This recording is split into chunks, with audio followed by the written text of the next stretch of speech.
So we at DevRev also had some troubles and some issues with our legacy CD provider. And then we started to look into other solutions. That's when we decided to migrate to ArgoCD. So hey everyone, I'm Kush Trivedi. I work at DevRev as a platform engineer. Hey everyone, and I'm Khushboo Mittal. I work with Kush and others in the infrastructure team at DevRev. And today we are going to walk you through the journey that we had while migrating from an enterprise CD tool to Argo Ecosystem and talk about our learnings regarding different areas, design choices, deployment strategies, automatic promotions.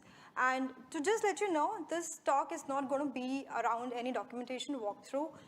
We'll be totally talking about only our learnings, and it's opinionated towards how we leverage Argo at DevRev, and there can always be other ways to use it as well. So at DevRev, we are building a first ever platform of its kind, which is focused on bringing developers, also known as dev, and customers that bring us revenue, also called as rev, together. It is your one-stop for managing everything from an issue management system for developers and support ticket management system for customers together, and linking all this information to the product itself at its core. So we had a very interesting journey last 1 year where we moved from beta release to general availability, and we witnessed approximately 10 times growth in the number of microservices that we had. So with this kind of pace, our existing solutions started to slow us down. It became difficult for us as infrastructure team to keep up with the development pace. And there were some technical challenges we started facing at that scale. And also, with the number of microservices increasing, the cost for the tool went skyrocketing high. And it became even more urgent for us to look at the alternatives. So let's talk about the problems a little bit more. Apart from the costs, we also had more technical challenges with it. The first one being that the tool itself was not Kubernetes native. We could not manage that tool like any other Kubernetes object itself. We had to configure it in its own customized way and have different repositories to manage its own config. So it was adding more operational work for us to manage it. And it also introduces tons of abstractions and took away a lot of logic from us, worked behind the curtains, and it did not make us feel like we were totally under control of our systems, but there was somebody else controlling it. And the second major challenge was of its invasive nature. So this tool required us to have its cluster, its agent running in our cluster with complete RBAC controls and have dedicated compute nodes. So this was also becoming of a concern because it is one thing to give remote access to your cluster to an orchestrator, but it's a totally different thing to have its agent running itself, inside the cluster it has to manage. So also the last but not the least, the only way to manage the tool was using imperative pipelines. Everything we did was using UI. There was no central method to control the config that goes in that tool, and there was no automated ways. We did not have option to use GitOps to be able to manage those pipelines in a more auditable and automatic methods. So as soon as the cost started rising more and more, we started getting pressure from the upper management that you should look into saving some money for us. That's when the platform engineer took it on themselves and started jotting down what all the requirements we might want to have from our new CD tooling. First one was the developer visibility. So a developer should have enough visibility that how his application is behaving, how many pods are running, is everything green or not, without having to go into the cluster, use kubectl and use the command line. Second one was the observability for the operators themselves.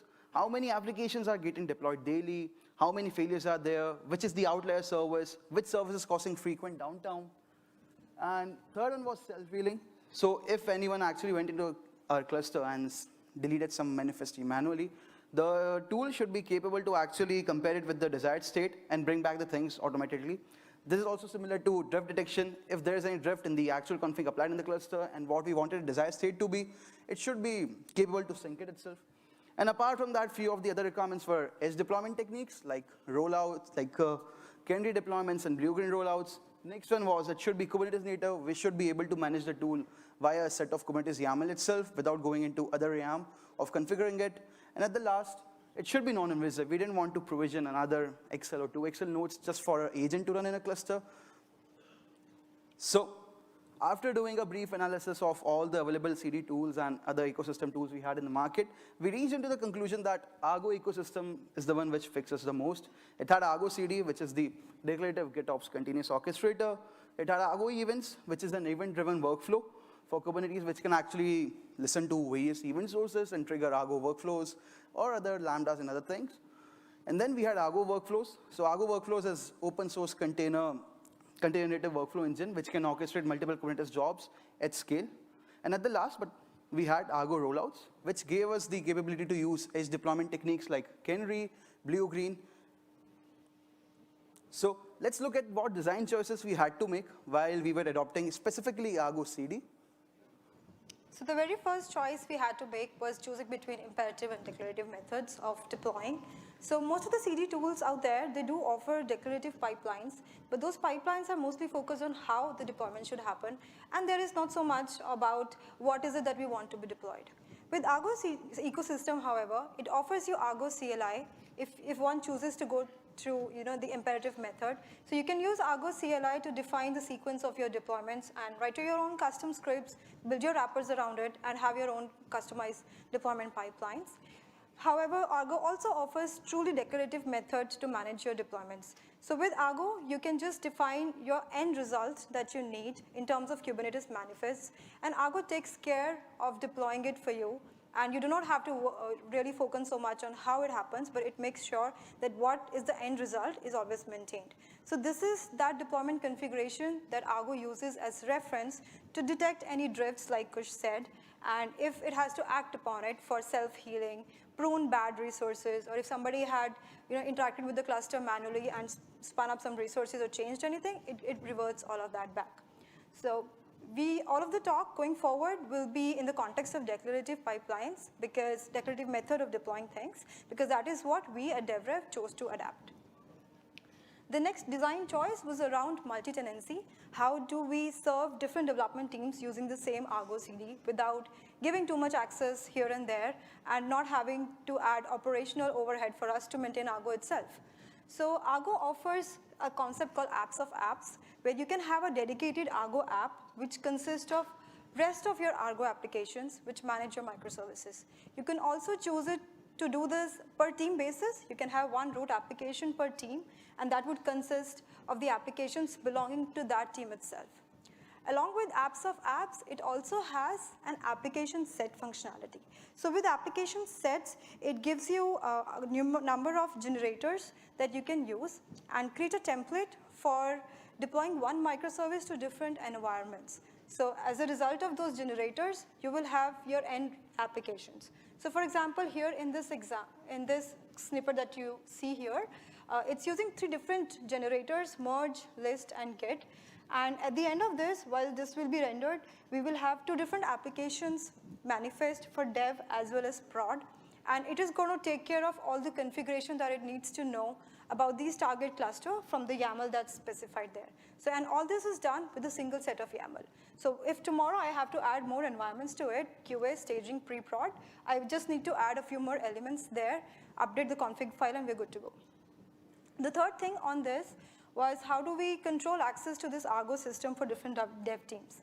So we at DevRev, we use namespace-based deployments in our clusters, where each service is deployed in its own namespace, and the access to these namespaces are scoped for developers.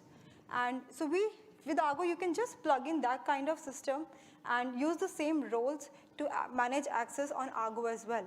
So developers only can interact with deployment activities happening only for their services using Argo. They can view logs, they can even SSH into the pod if allowed, and roll back or promote the rollouts and interact with it, while the other services, they can only view and not do anything there. So next one is, how did we actually scale our applications using ArgoCD? So in the documentation of ArgoCD, there's quite a nice way to install the high availability version of ArgoCD, which can help you in most of the cases if you are managing your microservices deployment configuration in different repositories. But things may become a little tricky if you decide to go with the declarative GitOps way and store every deployment configuration in a mono repo. So at DevRev, we started using a mono repo to hold out all our declarative configuration deploy things in the ArgoCD. And things started failing, or we started getting issues when we reached the scale of 300 to 500 applications. Few of these issues were that a lot of application used to go into unknown state. And when Argo would scale up and reconcile all those applications, we used to get a lot of ghost notifications into our service channels, which was not that good for us. So when we started digging into this issue more and more, having chat with community, going through the code, we realized that the manifest generate path annotation, which actually helps to actually just generate or just sync your single application, only works when you are using a webhook-based approach. So if you start using Git-based pulling, there is a substantial difference in the logic which ArgoCD uses, and what it can do is it will just check the head has changed, and it will try to reconcile all the 500 applications which are residing in your Git repository. So you can imagine that if like around 500 applications were getting reconciled every 3 minutes, which was causing a lot of trouble for us. So how did we actually mitigate this issue? So ideally, we would suggest that if you want to use ArgoCD, you can actually use per deployment configuration. But since we were already at around 650 application at that time, when things started happening, we had to mitigate this issue. And what we did was, first, we disabled the Git syncs. So we were solely driving our ArgoCD syncs on the basis of the Git webhooks or Git events, which we used to receive. And now, one of you can argue that the Git webhooks or events can be quite unreliable. Argo may fail to acknowledge it unless there is any Git sync. So what we did was we put an Envoy proxy in front of our ArgoCD, which would retry the failed deliveries onto ArgoCD until 10 times. And if ArgoCD still fails to acknowledge that webhook, we would get an alert onto our platform channel that things are not behaving properly. You can see what's going on. So with this workaround, we were actually able to right now scale to around 1,000 applications, as well as we needed to increase the number of status processor and the Redis cache instances, which is already mentioned in the ArgoCD doc, if you want to go ahead with the high availability installation. So enough about the ArgoCD. Now let's see how Argo rollouts, how Argo workflows and events came into the picture and helped us with our CD pipeline. So we at DevRev, we have enabled our developers to choose between these two major deployment strategies, Canary as well as Blue-Green. And both of these are supported with Argo rollouts out of the box. So for Canary, one can choose to do incremental rollout in stages, send a little bit of traffic to the new version first, wait for some time, and then keep promoting that to more percentage. So in this example, you see, we have this 10-step Canary promotions where every 10 minutes, the rollouts are incremented by 20%. Now, this is a very basic time-based promotion, but what we do here is we trigger one analysis template at second step, which looks at this metric evaluation, which is being calculated here, which is essentially looking for number of server errors, 5xx errors in the new version. And if that breaches threshold of 5% for 3 consecutive times in 1 minute, Argo rollout is going to not promote that version to a stable version and is going to roll it back. So you can use any metric of your interest or depending upon the application here and have a more informed promotions and not just blank time-based promotions when choosing Canary. We also have blue-green based deployments, which is basically flipping the switch between N and N+1 version. Now here as well, instead of just making the switch on the basis of the health of the pods itself, you can do more analysis. So we provide 3 options to our developers. The very first one is mirroring traffic.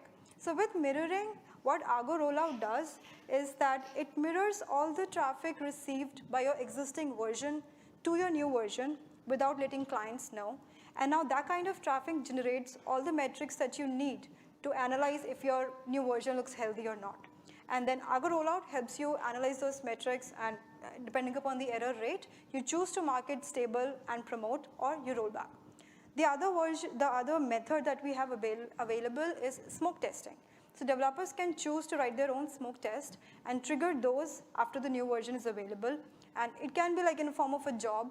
And depending upon the job's status or job's success or failure, you can again choose to promote or roll back that particular build. The third is using dummy API calls. Now, that could be another use case. The developers could choose to write some dummy APIs and expect some responses, and if it doesn't look good, if the job fails, you roll back.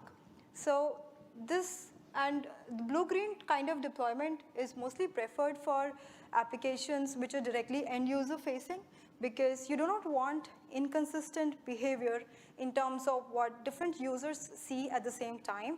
And this is what happens when you're doing canary rollouts. And also we notice that with some of the applications like web apps, sometimes they generate their asset bundles every time there's a new deployment. And when we do canary rollout for such applications, the CDN in front starts throwing you 404 errors because it cannot find the assets on the previous path that it received. So this is the use case where blue-green is the ideal solution.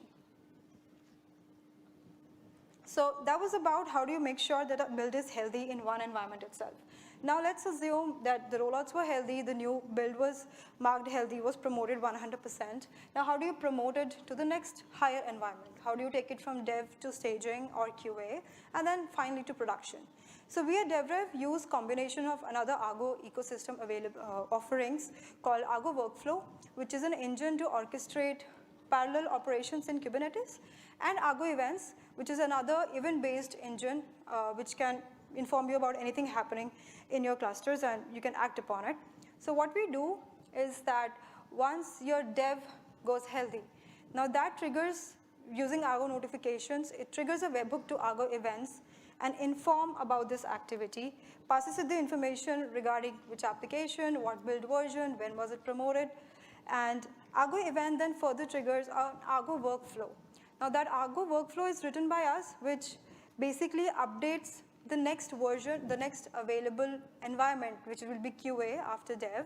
It updates QA with a new build, and that further triggers the whole pipeline again. Now, ArgoCD detects a new version available for QA. It picks that version, deploys it, runs the whole rollout thing once again, and once that is healthy, now that triggers another workflow for production. So the cycle repeats until we reach production. Now, some people always also have use case where rollouts to productions are not done in automatic fashion. There needs like an manual approval. Somebody has to approve that this looks good. So one can also achieve that using Argo Workflow. You just need to add a manual step there, which expects a user response, approve or reject, and you're good to go for continuous delivery as well. So now let's see how all the components, rollouts, CD, and events and workflows connect together and how a complete CD pipelines looks at DevRev. So whenever a commit is pushed to master, we trigger a general CI process. And as soon as a new image is available in our container registry, our container registry sends a webhook call to Argo events with the service name and the image version.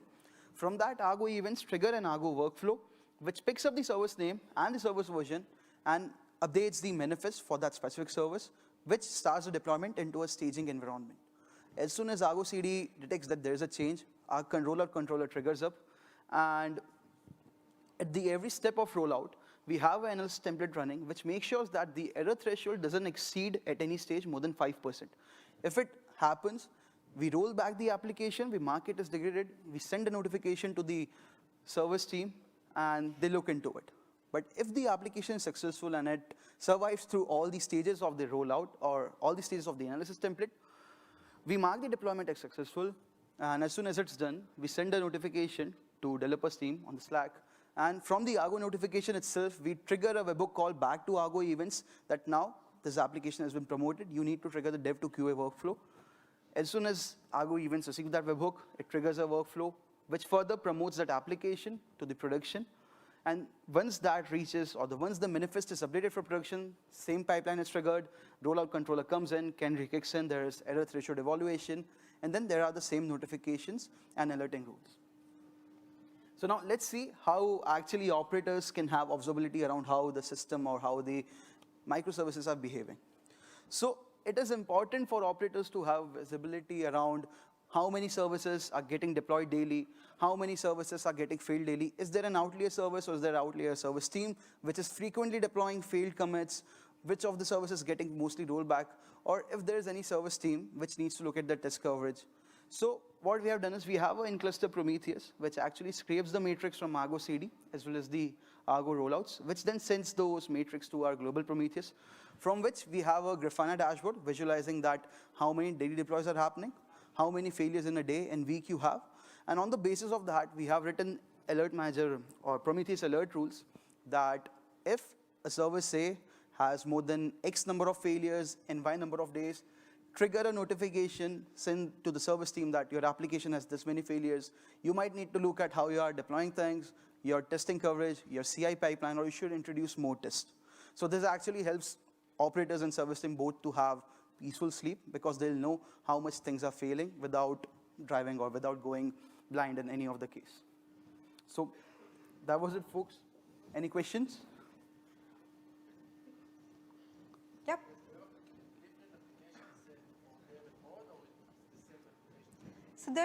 So the question is if we have different application set for dev and prod.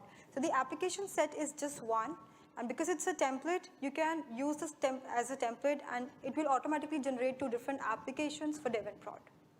So the YAML only have to be written once, and then Argo takes care of creating different applications from it. So we use a Git generator, which actually has overlays for staging in production environment. And on the basis of those overlays, we generate 2 applications with production values and staging values. You mean that you have one single ArgoCD which is deployed to multiple environments? Actually. Yep. So the question is, do we have a single ArgoCD deploying to multiple environments? So right now, yes, we have a single ArgoCD instance, which we have configured on high availability. We have around 5 Redis replicas for that. We have increased the number of status processor. The controller replicas are more than 2. So right now, we have around 790 applications deployed across 3 different environments, and it's all getting orchestrated by a single ArgoCD. And as of yet, we haven't seen anything going downside. Only thing which we had issues with was the get syncs, which used to happen per 3 minutes.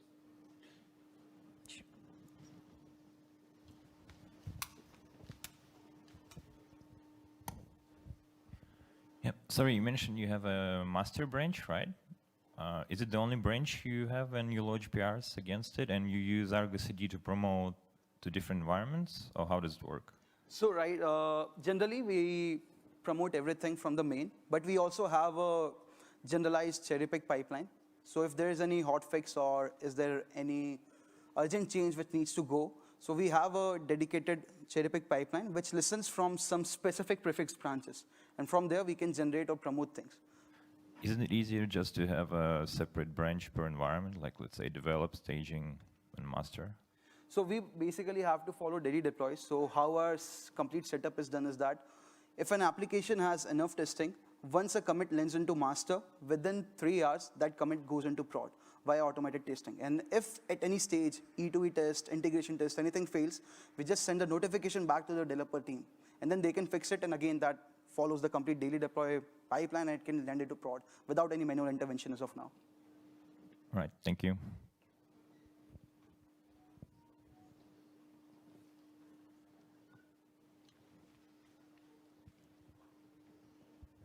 Yeah, hi.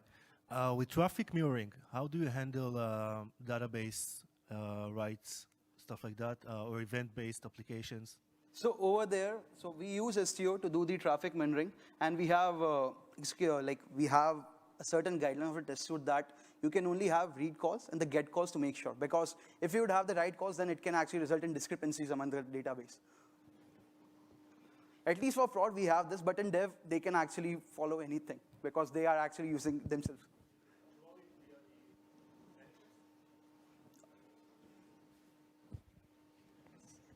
It's all controlled by the main. So you can control which API calls you get via the manifest? If it just gets... So it's like a developers team write what all they want to have, and then they come to us to actually containerize those API calls of what all things they want. So over there, any of the platform team can actually review that, okay, what all things they are doing. But we have a specific doc where we have mentioned that what all things should go over there. Right. I think we have time for one more. How do you manage rollout of pipelines? So let's say I have 3 apps with like dependency on app A, B, and C. And if I have a rollout of microservice A, the microservice B should also roll out. Okay, so over there, we are not doing much on the CD part, but we have a dedicated CI pipeline, and we have integration tests per every service, which actually ensures that the version which is actually deployed onto prod, it will get spin up in a PR sandbox environment where they'll run the test or the API test, whatever test the application team has written, onto that version. So it's like, let's suppose we have 3 application A, B, C. If there is any change in A, we'll pick up B and C version running in prod, we'll deploy A into a complete isolated sandbox. That's where we'll run the test. And then the CD process will begin after that. Yeah, so the dependencies do not reach CD pipelines. They are resolved in the CI part of it as well. All right, perfect. I think that's the time we have. Everybody give him a round of applause. Thank you so much. Thank you so much.